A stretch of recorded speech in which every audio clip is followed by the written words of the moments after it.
Ladies and gentlemen, welcome to the #1 professional wrestling radio show in Las Vegas. This is the Mark Hoke Show. The Mark Hoke Show. Going bell to bell with the best in professional wrestling news, entertainment, and lots of Sin City surprises from inside the squared circle. Now, let's get to all the exciting pro wrestling action and bring on the host. Here is Mark Hoke. Hey, happy Sunday, Las Vegas. What's going on? Hey, now. All right. What's going on, man? It's the Mark Hoke Show, the best in pro wrestling news and entertainment. On an all-in Sunday, we are all in. We are, man, 100%. Yeah. Deep inside. Very. Like canyon-esque. Right. Yeah. All in the crevices. Yes, we are. I'm Mark Hoke, along with the David Difference. Oh, what a difference a Dave makes. If you're watching on the live stream, by the way, I'm surprised Dave didn't bring any lava lamps in. It's coming, man. We're gonna build this thing slowly. Yeah, we're getting to decorating. We got some cool stuff. Yeah, man, we're gonna hype it up. I'm in the Dave Cave. This is now the Dave Cave. Anybody that comes in here, you are in the Dave Cave. It's gonna have a total different vibe than in there. Well, what's going to happen when I get to actually get a producer in the studio and I come in there? You just get to stay home and stream from your bedroom. No, that is not happening. We'll figure it out, man. That is not happening. We'll figure it out. Don't crush my dreams this early, man. Fair enough. Good morning, though. Las Vegas, the Good world morning. is beautiful out there, man. Yeah, it is the best in pro wrestling news and entertainment. We're very happy to have you joining us on what's going to be, I don't know, this show is going to be kind of one of triumph and tragedy. Mm-hmm. Such is life.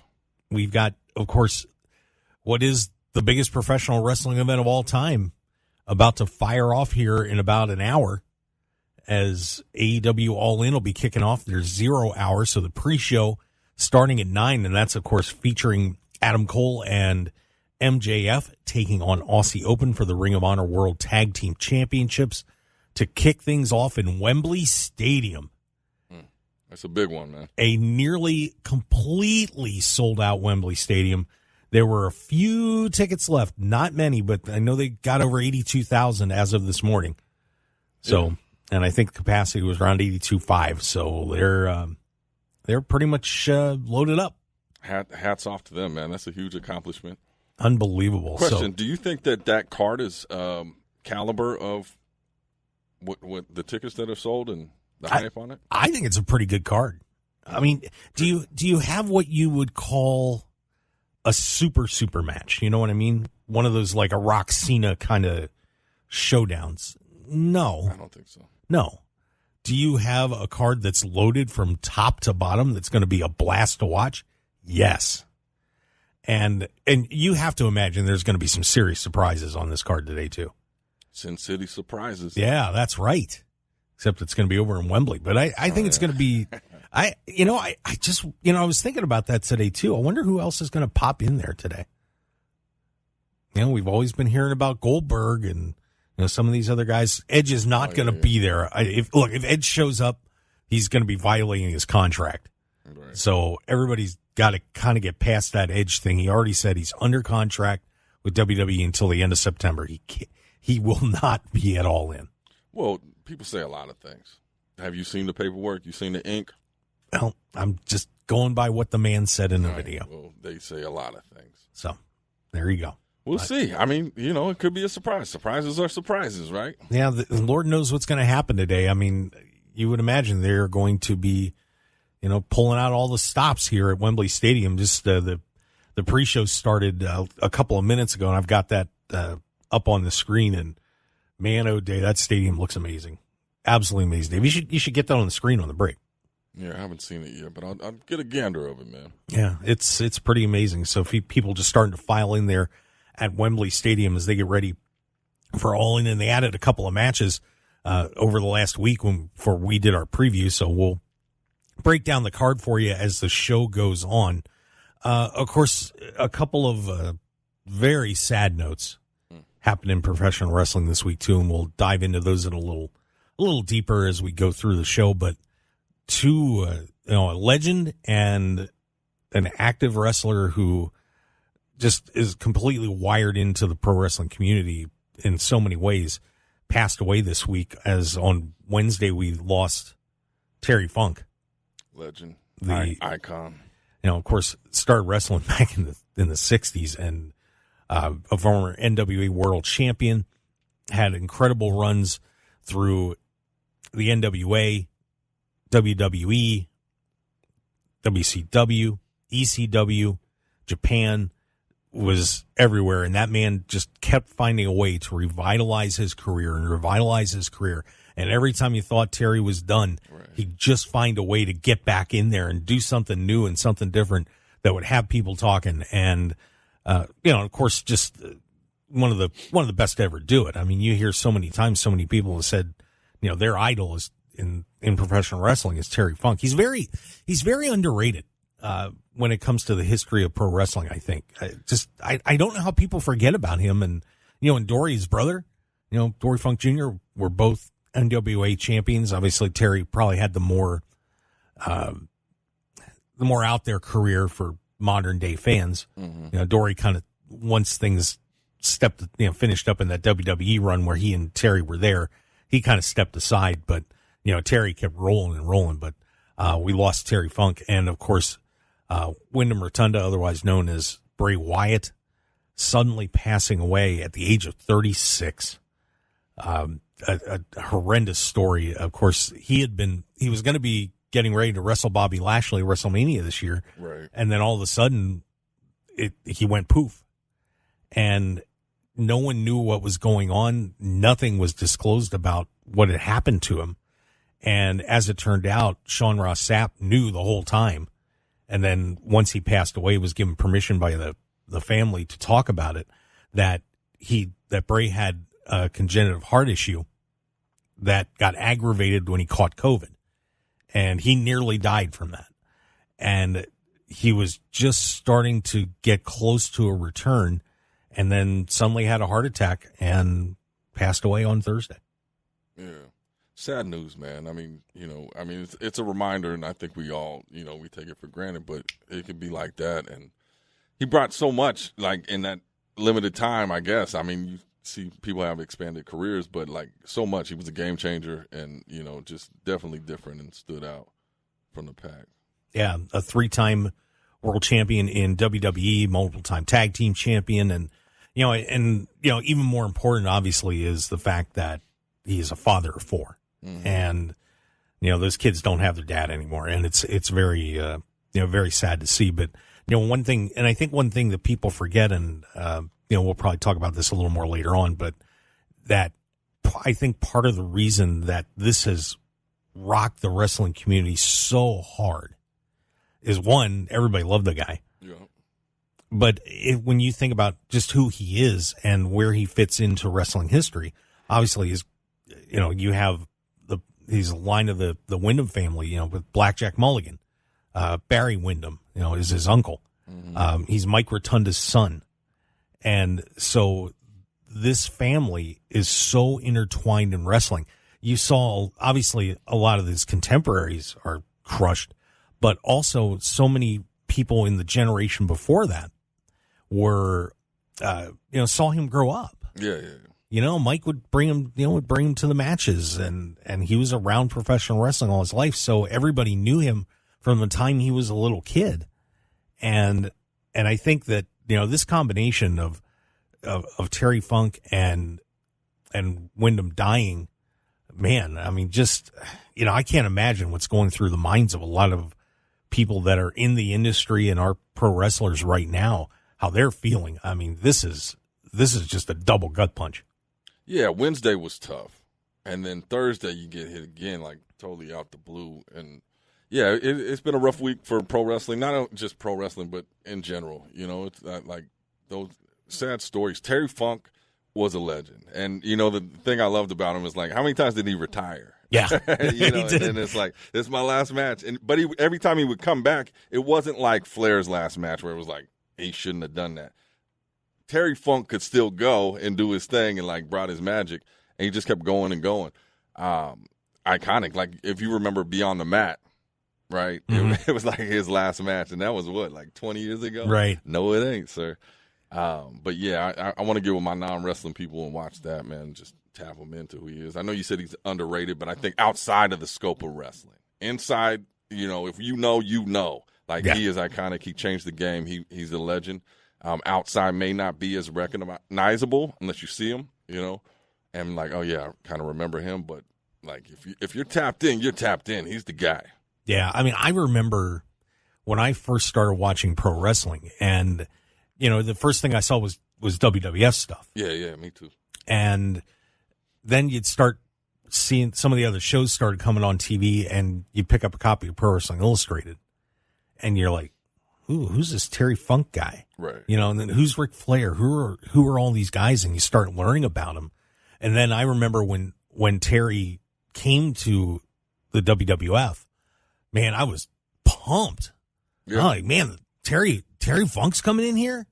This is going to be wild. I'm like, I can't wait for him to take on Hogan. This is going to be great, which he did. They did have a pretty decent feud in there.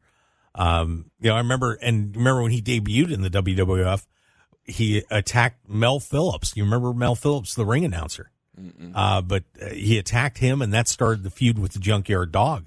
Okay. That kind of got everything rolling.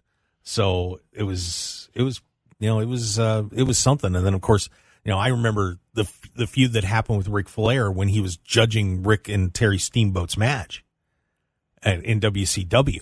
That Terry all of a sudden came in and challenged Rick, and Rick kind of was like, you've been away for a while, I don't know if that's a good idea, because he didn't want to beat up Terry Funk, and then Terry Funk just destroyed him, mauled him, put him through a table, and the war between Funk and Flair was on again. And, and then doing the hardcore matches in Japan. I mean, it was just absolutely incredible what Terry, and ECW, obviously, just incredible what he did in his career. And, so two guys that, of course, Terry was suffering from dementia at the end of his life. And, you kind of knew that day was coming, but obviously with Bray Wyatt, no clue. So. Yeah, that was a complete shocker. I mean, definitely shout out to both, and, rest easy. Terry Funk lived a long, beautiful life doing what he loves. Yes, he did. And that's the magical thing. Then you look at like Bray Wyatt, it's like we didn't even, get the little bit of what he had in store for us. Yes, that is very true. Well, hey, we're going to head to break here pretty shortly, but we have a very special guest coming on. Brad Gilmore is going to be joining us in here from Reality of Wrestling and the Hall of Fame podcast down there in Texas. Yeah, he's the guy, taking care of business in Houston and doing his thing. And we have a mention in the chat box too. We'll get to that in a little bit too, but we're very excited. We're going to be having Brad Gilmore on the show. We're going to talk to him about what's going on in Reality of Wrestling, his reactions to everything happening today, and of course, had a pretty rough moment on the Hall of Fame podcast too. We're going to talk to him about that as well. So should be a lot of fun with our good buddy, and we want to welcome him back. Brad Gilmore joining us here on the Mark Hoke Show. Stick around, everybody. We got a whole lot more coming up. It's going to be a great 2 hours. We're living the lives of two great men, and talking about you and I. Oh, yeah, and talking about what's going to be happening in Wembley Stadium, one of the biggest achievements in pro wrestling history. Stick around, everybody. We will be right back.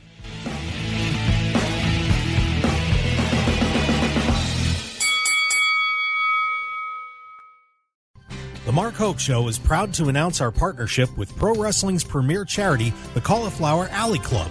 For nearly 60 years, the CAC has stood strong, assisting members of the wrestling industry in their times of need. Please join us in supporting the Cauliflower Alley Club by becoming a member for just $25 a year, or make an individual donation today. Go to caulifloweralleyclub.org and give back to the people that have brought us so much entertainment and joy in pro wrestling. Once again, that's caulifloweralleyclub.org. Infinite Wellness can help you achieve your goals and look and feel your best. Our regenerative medicine clinic utilizes stem cell and exome therapy. We also have a comprehensive weight loss program and numerous other services you can find on our website at infinitewellness.info. We're located at 8925 West Post Road, Suite 100, right across from IKEA. You can book your appointment today by calling us at 702-842-2244 or find us on social media at infinitewellness.lv. We'd love to be a part of your journey. 101.5 FM KDAWN. This is the Mark Hoke Show. The Mark Hoke Show.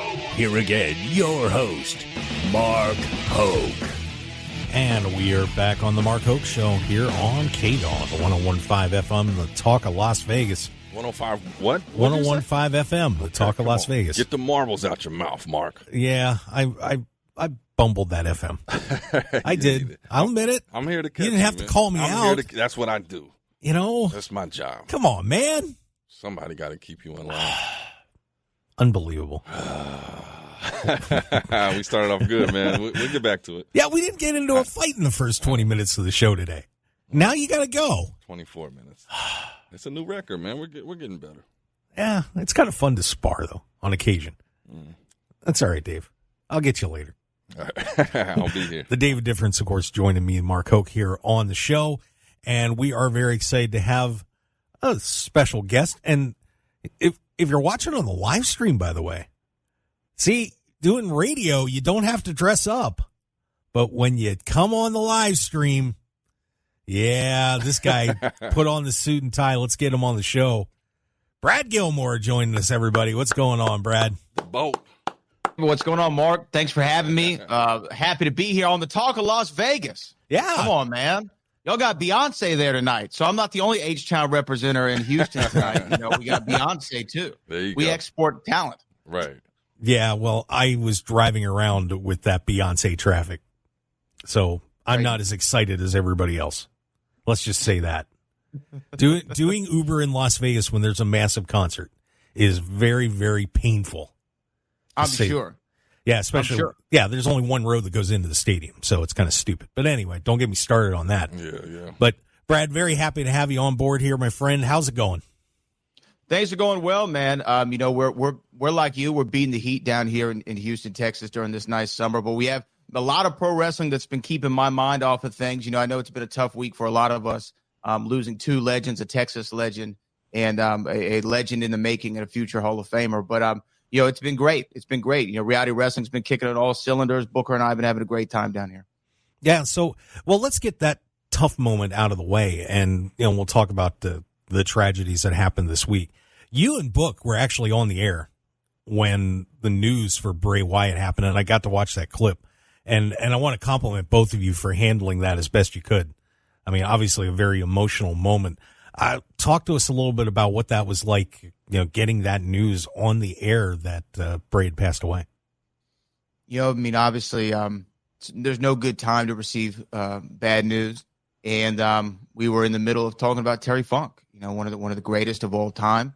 And, we have a live chat on the show, and I started to see something in the chat, and it took me a few seconds to go confirm it with Triple H. And, I didn't even believe what I had read for a minute. And that's why even I said, I don't know if I should read this, because I didn't know if it was, real, because it just seemed so surreal. And then having to break that news to Booker and to the rest of the watching audience, it was a tough moment, man, because, again, Bray, I know there's been a lot talked about him, creatively as a performer and his wrestling ability, but, he's got a lot of young children and somebody who's getting ready to marry later on this year. And that was the first thing that I started to think about was, man, this poor family having to go through this at this moment. And it was definitely a difficult thing to do live on air. So I appreciate you saying we handled it the best that we could. Yeah. Well, we'll talk a little bit about your thoughts about, and I like calling him Wyndham Rotunda, his real name too, because, we think about the character, but there's a person behind it too. Your thoughts on him and his career and, just how much he's going to be missed in the wrestling community. Yeah, I remember when Bray first came on to the main roster, I wasn't really watching NXT a lot, and I saw him come out with the Wyatt family in the rocking chair with the Hawaiian shirt, and it had this real Charles Manson kind of vibe to him, I think is what he was going for, having the family with him. And I thought it was cool, and then it only grew, and he only progressed. I think the best run of his career was when he went off for a little while and came back with The Fiend and the Firefly Funhouse. I just thought that was so creative. And to me, it embodied what pro wrestling is, mixing this super creative, fantastical elements of pro wrestling, which is what he did, with great storytelling, with great promo ability, knowing how to play both sides of a character.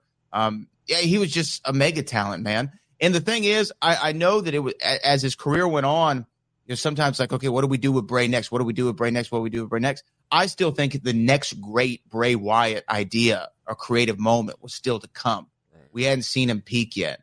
And that's how creative of a force that guy was. And so as far as a wrestling fan goes, yeah, we're going to obviously miss him. There's going to be a big void in the industry because of his loss.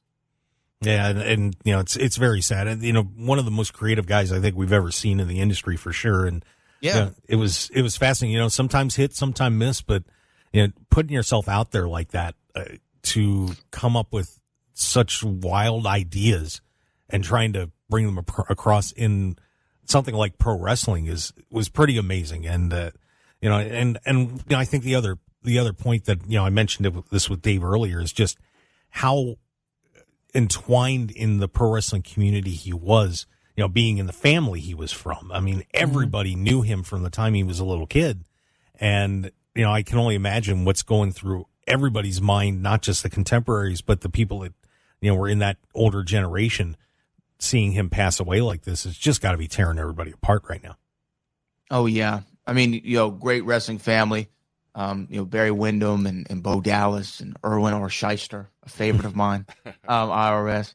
I can only imagine what they're going through and what the whole industry is going through. Like Booker said on the show, and I agree with the sentiment.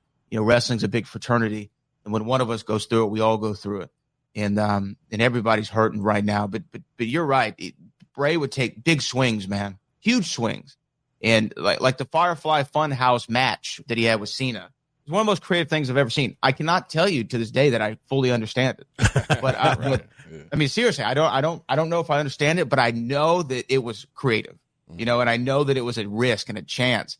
And kudos to a guy like Cena and for all the production at the time for trusting the creative vision of one person. That tells you how much faith they had in Bray Wyatt. That they were going to give a John Cena WrestleMania match. They're going to give him complete creative license to do something. And that was during COVID when everybody was watching. Right. It was probably one of the most watched WrestleManias maybe ever, just because it was the only thing on. And that Firefly Funhouse match is going to be something I definitely always remember when you say his name. Now, the one that I always am going to remember, though, is the regular match that he had with Cena at WrestleMania, where Cena was about ready to hit him with the chair, and Cena stopped, and I was really heartbroken that Bray didn't win that match. That's one of those to me that goes in the category of the wrong person won. It would have been an interesting way to see how they handled John Cena after that, but I was a little heartbroken over that because I really loved the Swamp Guy. That was my favorite. I always dug that character. But when you think about Bray at WrestleMania, and this is just coming off the top of my head, so I'm going to forget some, but just kind of in sequence, he got to wrestle John Cena. The next year, The Undertaker. The next year, in front of 101,000 or whatever it was in Texas Stadium or AT&T Stadium, he has a one-on-one with The Rock, a moment with The Rock. And then he moves on to have matches with Randy Orton as the WWE champion. I mean, he got to face the top people in the industry for his WrestleMania career. Yeah, unbelievable career and cut way short. And the other person that we lost was Terry Funk, and of course, just an absolute legend in this industry, and one guy that I think sometimes people forget about a little bit, which is kind of sad because he was really one of the best to ever do it. And of course, Texas guy down there. And your thoughts on the passing of Terry Funk? Terry Funk is one of the greatest wrestlers of all time, bar none. He embodied literally every single ounce of professional wrestling. He embodied within him. And look, there's no knock on any other state, but I just kind of think that Texas does wrestling a little bit better than most places. And if you stand out in a crowd amongst Texas wrestlers, when you talk about some of the all-time greats, Booker, Shawn, Austin, Taker, Dusty, you have to mention Funk. When you talk about the great exports from Texas wrestling, and we were talking about on the show this week of just this guy was in his late 50s trying to do a moonsault in a hardcore match. Like he was absolutely insane. insane. And if you go back and you listen to stories, and no one tells better Terry Funk stories than Mick Foley, who I know they were very close. I was his mentor. You hear some of these stories and how literally much he loved this business. I think Mick Foley, and forgive me if I get any of this wrong, told the story, and I'm paraphrasing, that somebody had, I don't know, attacked Terry or stabbed Terry or something, and Mick was like, "Hey, are you going to press charges?" And he goes, "Cactus, why would I press charges on somebody who gave me the biggest compliment of my life?"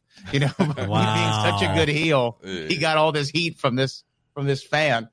So yeah, Terry Funk, still 79 isn't very old nowadays. But still taken a little bit too soon, because I would have loved to hear. I would love to hear a Terry Funk podcast. That would have been one for the ages. Yeah, could you imagine if Terry if you'd have moved him up and started his career in the 80s?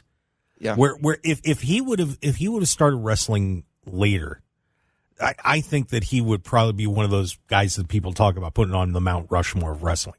I mean, just for what he started in the 70s, mid 70s, yeah, late 60s, I believe. Late 60s. Yeah. Okay. So late 60s, 70. And then he even had a match up until the mid 2000s in WWE, right?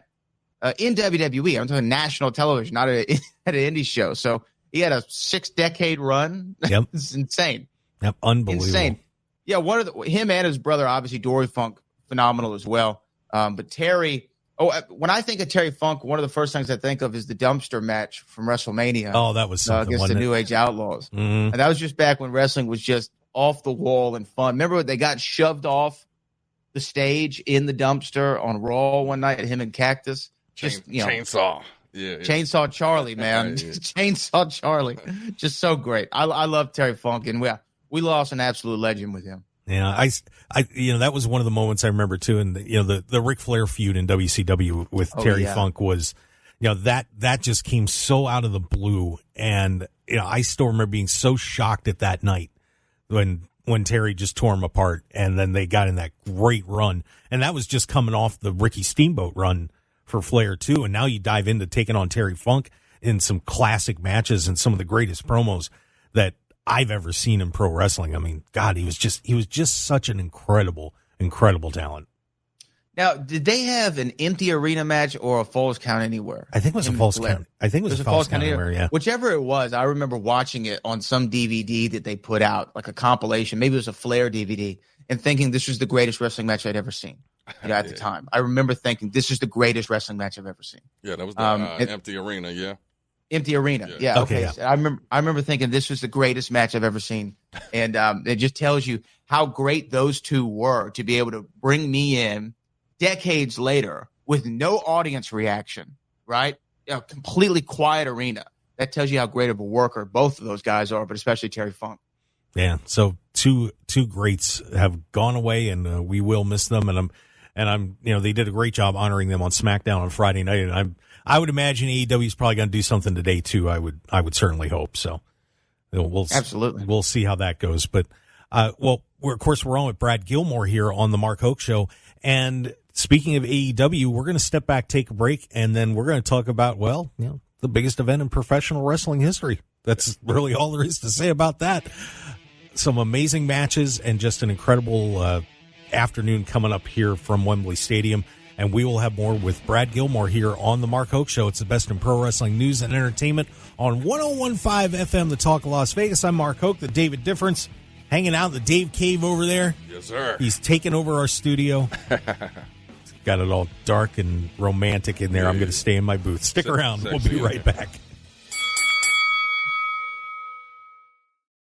If you're looking for an award-winning dining experience at outstanding prices, look no further than Unique Eats. Whether it's their incredible breakfast platters, amazing pastas and sandwiches, or world-renowned pizzas, celebrity chef Dominic Tedesco will have you covered. Check out their coffee and smoothie bar, vegetarian options, catering, and top-flight service. Visit Unique Eats today at 3100 South Durango, Suite 100. Call 702-992-3038 or go to uniqueeatslv.com, and we'll see you all at Unique Eats.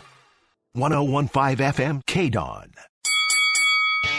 You're listening to the #1 professional wrestling radio show in Vegas, The Mark Hoke Show. The Mark Hoke Show. Now, here again is Mark Hoke. And welcome back to the Mark Hoke Show, everybody. We're very happy to have you with us here on KDAWN 101.5 FM, the talk of Las Vegas. Okay, settle down. Is that better, David Difference? Yeah, that's good, man. Are we all right? You know, Brad, tell me something. Lights, Camera, Faction. What are your thoughts? Those are my guys. Uh-oh. Oh, I love all those guys. Action Braxton, Ice Williams. They've been down here. We met them in Vegas when Reality Wrestling did a show there in late 2021 at the MGM, and they've come down to our arena a few times since then, and they bring so much energy. And what I tell those guys all the time is that they've got the crowd before the bell rings, right? And that's so hard to do, and so few people at our level, the independent level, and places like Reality Wrestling, it's hard to connect with a crowd who doesn't know who you are at all.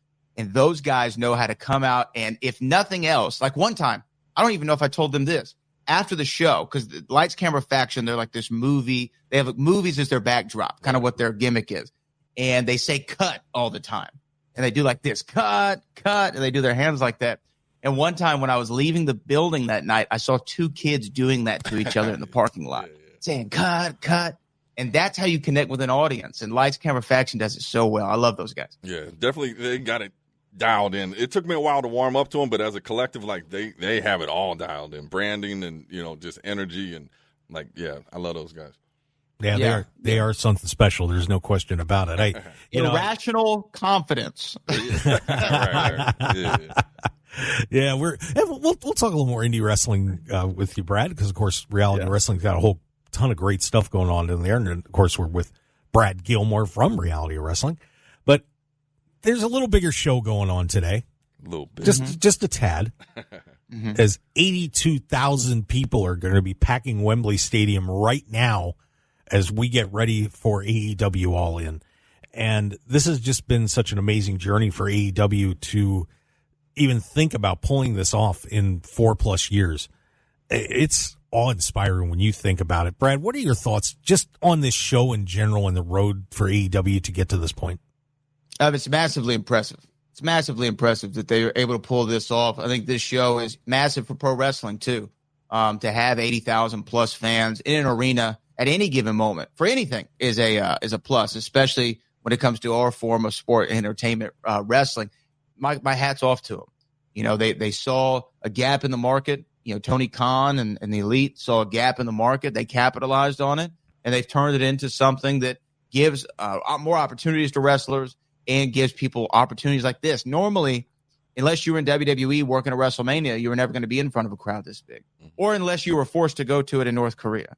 That one too. Yeah, there's that show that we don't talk about. But all jokes aside, you didn't get this opportunity.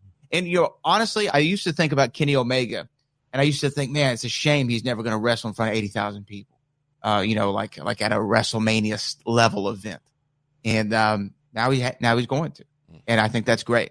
I think that's awesome for AEW. What are you, as a fan, the most excited about for this show? Take away from being a professional here in the industry and just being somebody sitting down watching the TV. What are you pumped up about to see on this?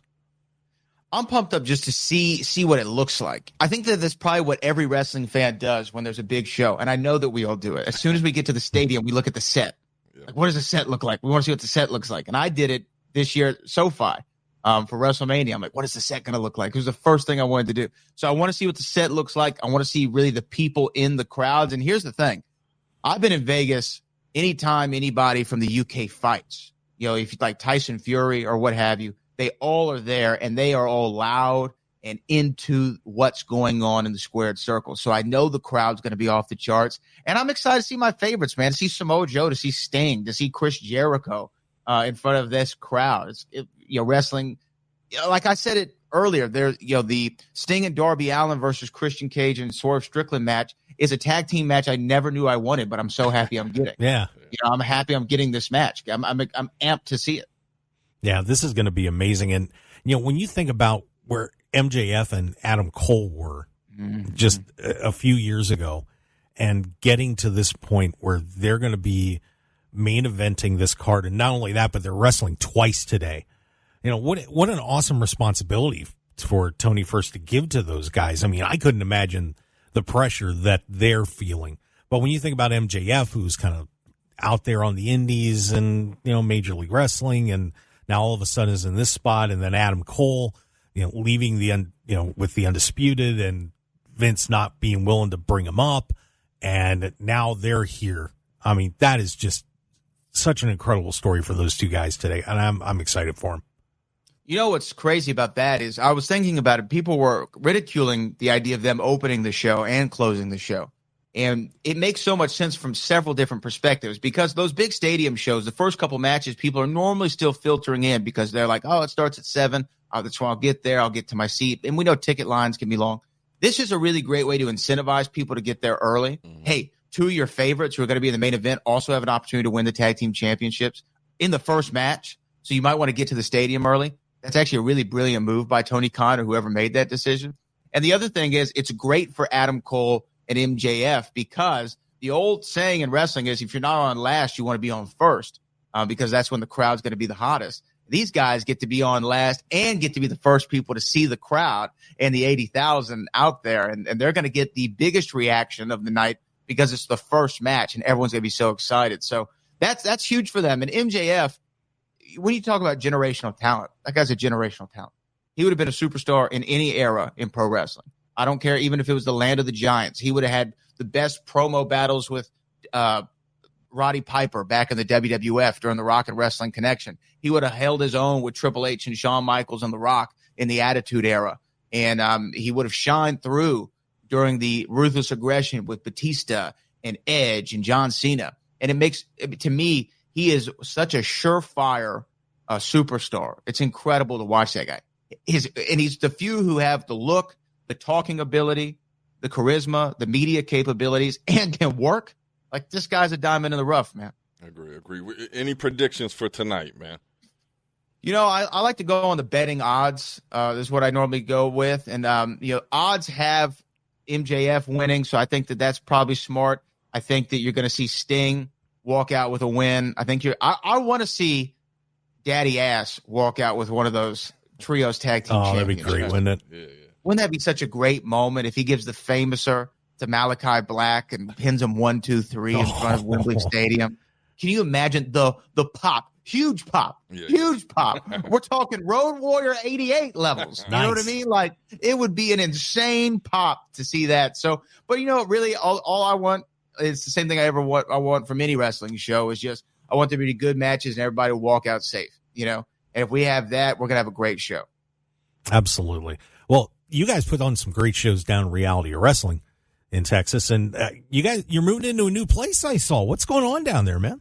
We have a brand new television studio and facility being built out as we speak. It's going to be finished before the end of next month, where we're going to have our big debut. And guys, I'm literally not allowed to tell you what's going to happen at this show, but the names and the things that I've heard and that are confirmed for our first show at our new arena, 9300 M&F Lowry Expressway in Texas City, Texas, it's going to be incredible. Now, this is going to be also our first show coming off of, we had our Summer of Champions 9, which we set an all-time attendance record for independent wrestling in the city of Houston. 1,100 people showed up to that show to watch people just from the Reality of Wrestling. No other names were on there, no big names, just the Row folks came through. And it was awesome to have 1,100 people there at an independent wrestling show.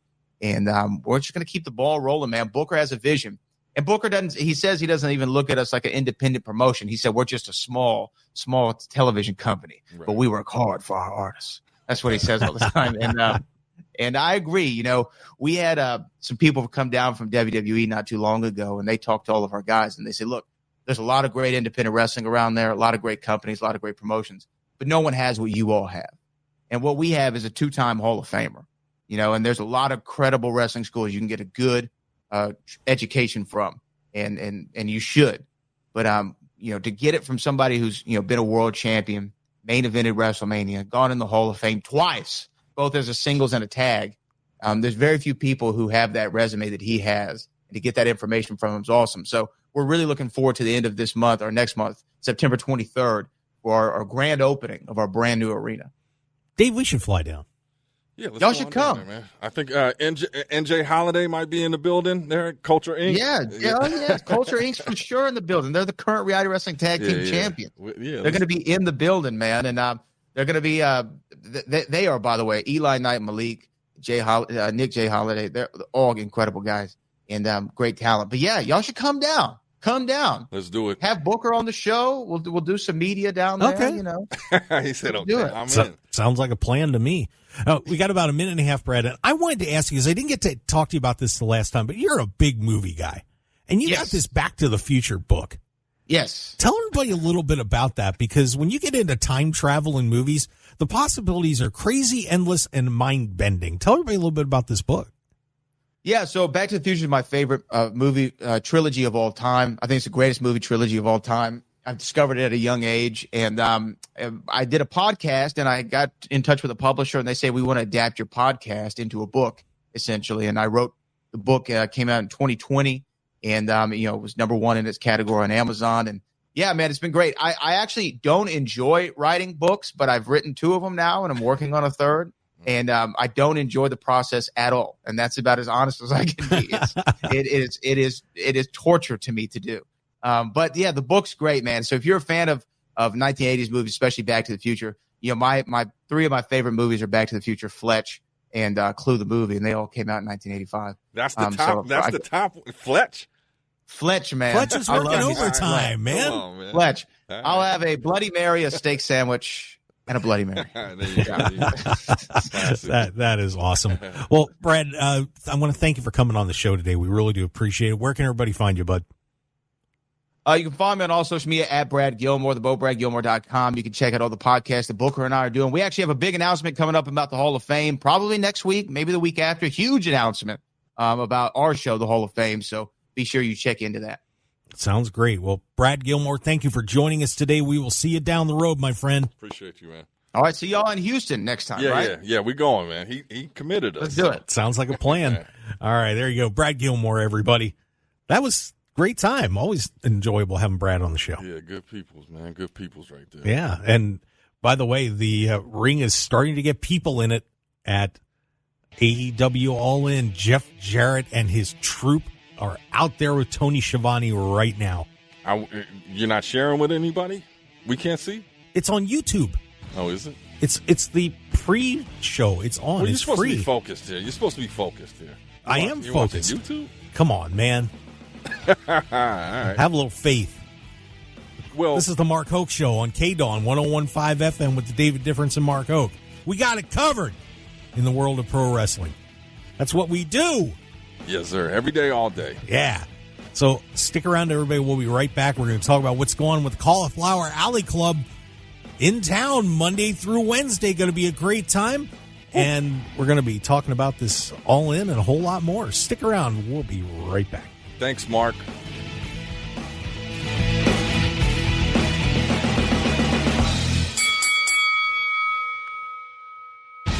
Want more of The Mark Hoke Show? Follow us on Twitter at Mark Hoke Show, like us on Facebook at The Mark Hoke Show, and visit markhokeshow.com to keep up with everything happening with the show.